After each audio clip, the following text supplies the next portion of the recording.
আসসালামু আলাইকুম ওয়া রাহমাতুল্লাহি ওয়া বারাকাতুহু। আলহামদুলিল্লাহ ওয়াসসালাতু ওয়াসসালামু আলা রাসূলিল্লাহ নবীল করিম ওয়া আলা আলিহি ওয়া আসহাবিহি আজমাইন।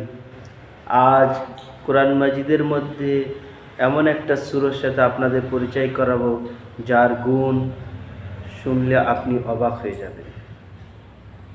আজ দুনিয়ার মানুষ নিজের বাচ্চাকে ভালো খাওয়ার জন্য, ফিউচারে চিন্তা করে ভালো খাওয়ার, ভালো পড়ার, ভালো থাকার জন্যে তাকে দামি দামি স্কুলে পড়ায়, দামি দামি বই পড়ায়, দামি দামি চাকরি করানোর জন্যে, বড় চাকরি পাওয়ার জন্য তাকে দামি দামি টিউশনিতে দেয়।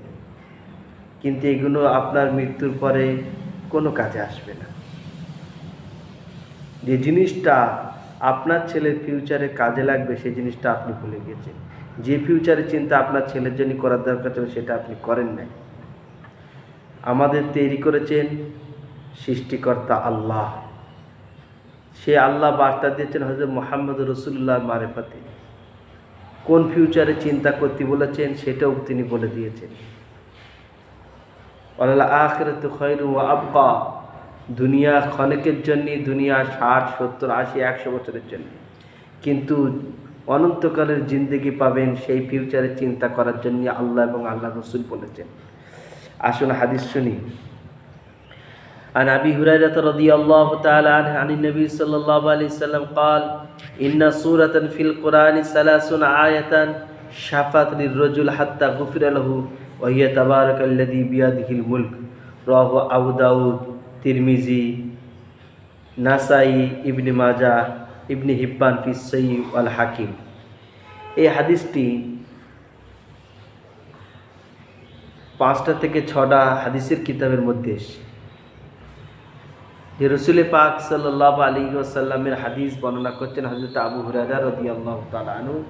তিনি বলছেন যে রসুল পাক সাল্লাল্লাহু আলাইহি সাল্লাম বলেছেন, কোরআন মজিদের মধ্যে এমন একটি সূরা আছে যে সূরাটা আপনাকে সুপারিশ করবেন।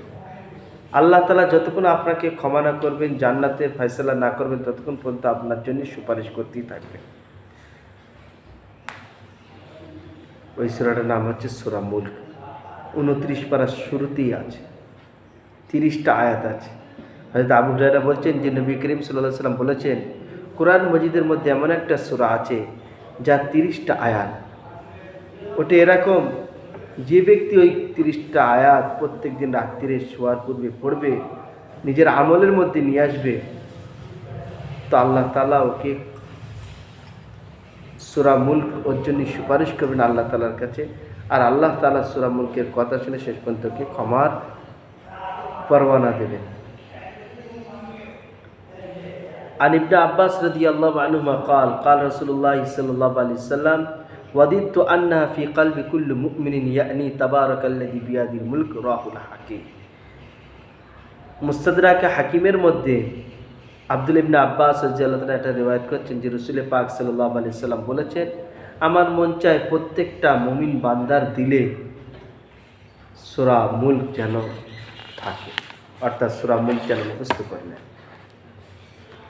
عن عبد الله بن مسعود رضي الله تعالى عنه قال يؤتى الرجل في قبره فتؤتى رجله فتقول ليس لكم على ما قبال سبيل كان يقرأ سورة الملك ثم يؤتى في قبل صدره أو قال بطنه فيقول ليس لكم على ما في قبال سبيل كان يقرأ سورة الملك ثم يؤتى في قبال رأسه فيقول ليس لكم على ما قبل سبيل كان يقرأ سورة الملك فهي المعنية تمنع عذاب القبر وهي في التوراة وسورة الملك من قرأ في ليلة فقد أكثر وأطيب رواه الحكيم। মুস্তাদরাক হাকিমের আরেকটা হাদিস আপনাদেরকে শোনাই, সেটা হচ্ছে এই আব্দুল্লাহ ইবনে মাসউদ রাদিয়াল্লাহু তাআলা আনহু বলছেন যে রাসূল পাক সাল্লাল্লাহু আলাইহি ওয়াসাল্লাম বলেছেন যে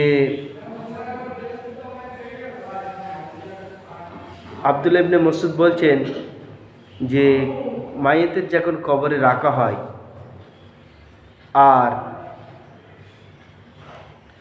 আযাবের ফেরেশতা যখন আযাব নিয়ে আসে, তার পায়ের দিক থেকে ঢুকতে চায়, সূরা মুলক বলে এই দিক থেকে রাস্তা নেই, কেননা এই বান্দা সূরা মুলক পড়তো। তার মাথার দিক, পেটের দিক থেকে বা বুকের দিক থেকে ঢুকতে চায়, বলে যে এখানে আসতে রাস্তা নেই, কেন এই বান্দা সূরা মুলক পড়তো। আবার তার মাথার দিক থেকে ঢুকতে চাই, বলে যে বান্দা ঢোকা হবে না, কেন এই বান্দা দুনিয়াতে সূরা মুলক পড়তো। সারমর্ম হচ্ছে এই যে আযাবের ফেরেশতাকে কবরেই ঢুকতে দিলেন না। ওই জন্য এই সূরাটাকে বলা হয় সূরাতুল মানিয়া আনিল আযাবিল কবর, আযাবের কবর থেকে রক্ষা করে এই সূরা নামই দেওয়া হয়েছে।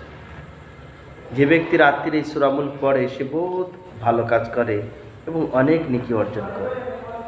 তাহলে দেখেন, পৃথিবীর মধ্যে এমন কোনো কিতাব নাই যে কিতাবটা আপনার জন্য আল্লাহ তাআলার কাছে সুপারিশ করবে। পৃথিবীর মধ্যে এমন কোনো কিতাব নাই যে কিতাবটা আপনার মৃত্যুর পরে আপনার উপকারে আসবে।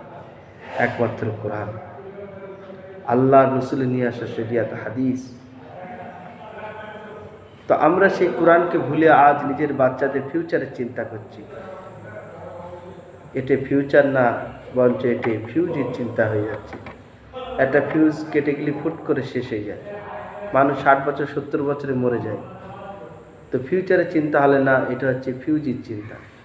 ফিউচার হচ্ছে যে অনন্তকালের চিন্তা, যে জিন্দগিটা শেষ হবে না, যে জিন্দগিতে কোনোদিন মানুষ অসুস্থ হবে না, যে জিন্দগিতে মানুষ কোনোদিন মুসিবত বালা মুসিবতে পড়বে না, কোনো দুশ্চিন্তা আসবে না, সেটা হচ্ছে আসল ফিউচার।